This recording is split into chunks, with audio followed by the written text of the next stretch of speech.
Hello there, ladies and gentlemen. My name is gzduel. Sorry about the video delay. I hope you guys all had a wonderful holiday season. I certainly had, except for one minor thing. I had some little minor surgery done to my foot, so unfortunately I was unable to turn out any videos, so sorry about that. But we're not here to talk about that. We're here to talk about this OP deck right here, this Lightsworn / Dragon Rulers. I don't know if you can actually qualify as Dragon Rulers because it just runs on 2 Dragon Ruler monsters, so I don't know, just Lightsworn Light Ray. So I think that this deck will do very, very well. I'm sure you guys have seen some of my duel videos. It's very powerful, being able to search for your Judgment Dragon as well as your Light Ray Diablos. These guys are really awesome cards. They have really good effects as well as really good attacks, and their summoning is very, very easy in this deck. So without further ado, let me get into the cards and I'll talk about each card and some of the card choices. So of course we begin with 2 Trigodias, very good hand trap. We're going into a format where I foresee a lot of OTKing. I see a lot of like scraps coming back maybe. Machines are always going to be good, like Karakuri and stuff like that. I see a lot of Heretics because, Dragon Rulers are going to take a bit of a hit. So that gives a lot more opportunity to other decks like this. So I think Trigodia is really good. It stops your opponent from OTKing you. 3 Judgment Dragon, like best card of the deck. 1 Blaster. I chose to run Blaster over the Tidal and the Tempest because I think Blaster has a really good attack stat. Plus, if you see in the side deck, I'll talk about later, I run Volcanic Queen, so there's a chance that you can banish Volcanic Queens in order to summon it, but that's not very relevant here. The relevant thing is it's a Dragon Ruler monster that has 2,800 attack and is 7 stars, so it's really good. Over here we have 3 Light Ray Diablos. He has a really good effect. You need to have 5 light monsters with different names in your graveyard, which is actually very easy. If you take a look at the deck's composition, is all filled with light monsters mostly, and summoning this guy out is very easy. It has a really good effect where you can target 1 face down card your opponent controls, banish 1 light monster from your graveyard. You can reveal that face down card, and then you can choose to put it on the top of the deck, your opponent's deck, or the bottom of your opponent's deck. Now this is really, really good because you can basically stop them from drawing into a new card. And also if you somehow get lucky and you return something like a Mirror Force, that really helps you because you get to attack, and it's pretty awesome to use this card. Plus it's a level 7, so you can do some crazy XYZs into Big Eye or maybe Dracosac. Plus it's a dragon monster, so if you happen to dump this into the graveyard, it's totally fine because you can just use this as fodder to banish and in order to summon out your Dragon Ruler monster. So overall, very good card. Light Ray Daedalus, one of the most freer cards, freer boss monsters in your deck. It only requires 4 light monsters. They don't even have to be like different names. Now what's really good about Daedalus, of course, it's its summoning condition, plus it has a very high attack. Now it has 2,600 attack, which gets over a lot of cool things. So if your opponent has, I don't know, a Necro Valley, which may ruin your day sometimes, and if they have something like a Malefic Stardust protecting the Necro Valley, no fear, because you can just summon out your Daedalus, 2,600 attack over the Stardust, it only has 2,500 attack, and then you can use Daedalus's awesome effect, destroy a field card, and then destroy 2 cards your opponent controls. That's just an overpowered effect. I think that it has a really good effect for this format because a lot of top decks will still have field cards. Prophecy will have that Spellbook Tower. You can use this to destroy that. It's really good. Gravekeepers might use their Necro Valley to lock you down. Zombies, they might use Zombie World in order to ruin your day. But if you have Light Ray Daedalus, nothing to fear. And of course, Harpies.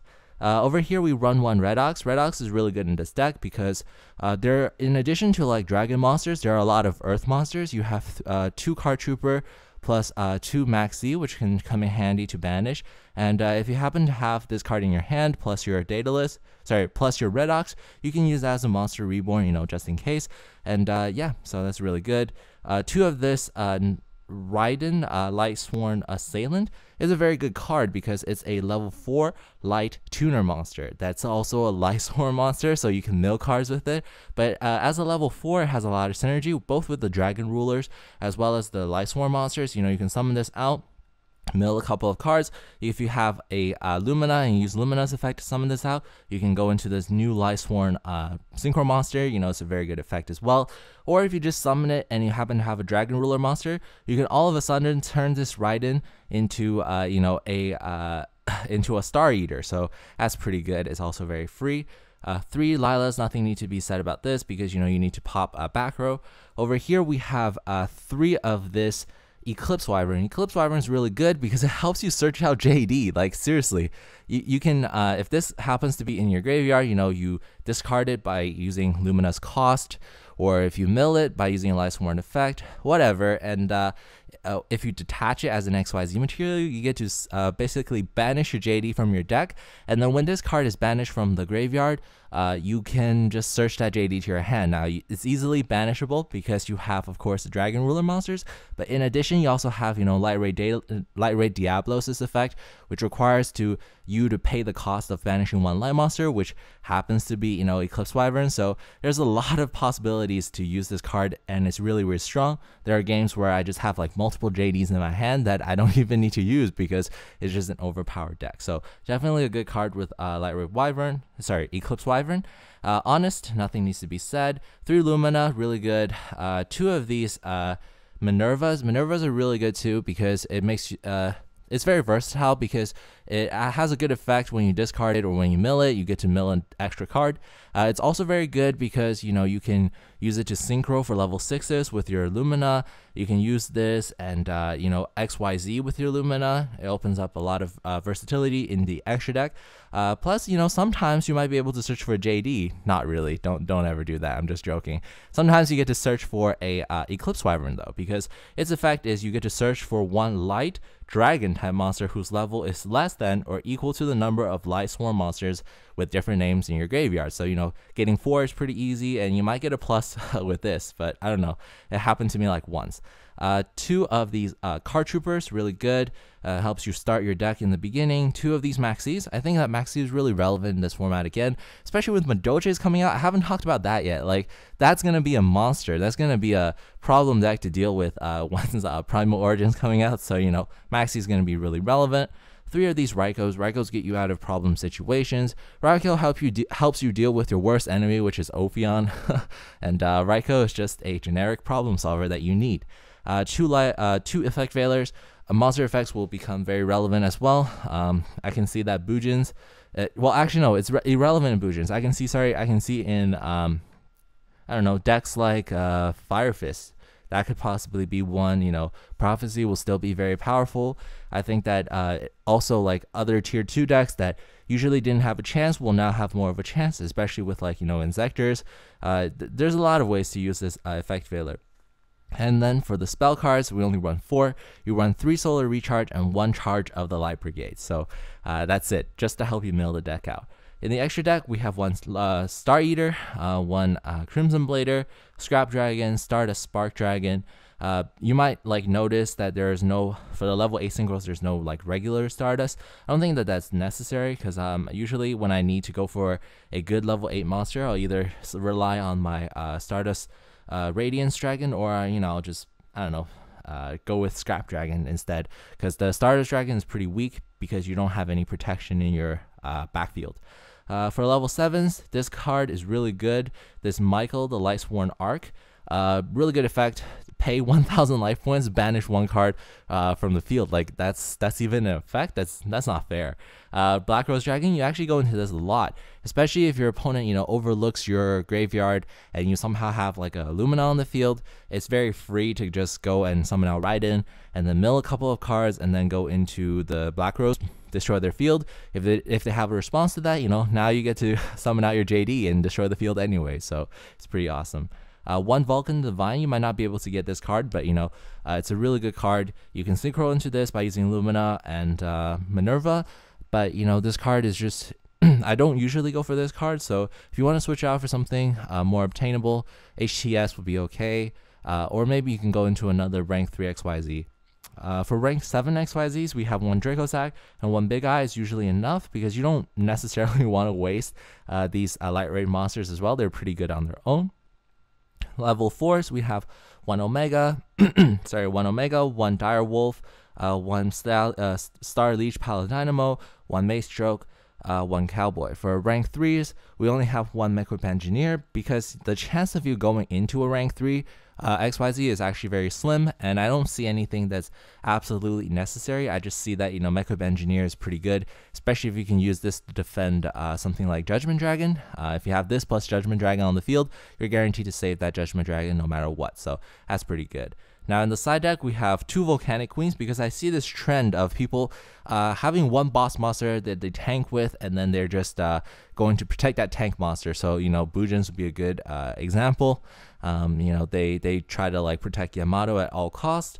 If you're playing against Mermails, they might summon out the Abyssgaios. That would suck. And if your opponent's playing Harpies, they might bring out something like the Dracosac, which is very easy for them. So if you want, you can use just Volcanic Queen and just like get rid of them. The downside to Volcanic Queen is you can't normal summon or set, but looking at your deck, you really depend on special summons most of the time. You only use the normal summon to, like, I don't know, mill your deck or something, so you're not really into that. If you can just use Volcanic Queen, get rid of something like a Shien on their field, or maybe a Dracosac on their field, I think it's well worth it. You can summon it in defense position, which only has like 1,200 defense, so it's actually quite easy to get rid of. Plus, it's a fire monster, so if you have Blaster in your deck as well, you can use this banish for fodder, and you can use your Dragon Rulers as well. The third Maxine, the third Veiler, I think that there will be really good cards. 3 Mystical Space Typhoon, because this deck kind of loses to back row heavy decks that try to like prevent your normal summon. So if you summon out if you summon out Lila, they bottomless. You summon out Lumina, they torrential. You kind of don't have the ability to set up your graveyard, and once that happens, you know, you might lose because you won't have the requirements necessary to summon out your big boss monsters. 3 XYZ Encore, I see this very relevant because as you guys know, Ophion is a big problem. Plus, I see that there are other big problems coming our way with the addition of, you know, Evil Swarm Beelzebub, plus, you know, the Heraldic Beasts, plus the SH Arc Knight. You know, all of those things are problem XYZ cards that you can just use XYZ Encore to get rid of them. They're really good. I played 2 of these breakthrough skills because if I draw it, it's fine. You know, I can use it as like a 1 negate. If I happen to have this in the graveyard, once I mill it, you know, I can still use it to get rid of like monsters such as Evil Swarm Ophion and stuff like that. That will help. Lastly, we have 3 Royal Decrees. If you happen to have this on the field, you can stop things like Vanity's Emptiness, which is really good. You can stop things like Imperial Iron Wall. It's just really good overall. You just lose to those type of cards, so that's why your side deck is filled with them. So if you guys enjoyed this deck profile, I probably talked more than I should have. I hope you guys stayed this far. You know, if you have any questions, as always, feel free to drop in the comment section down below. I do read them. I don't always like reply to them because, you know, I think that it's not really, you know, if you just paid attention to the video, you probably will get it. But if you really have any specific question, like why do you run 2 of this or 3 of this, I will definitely like address it to you guys. You know, feel free to ask them. So once again, this is Gary gzduel signing out.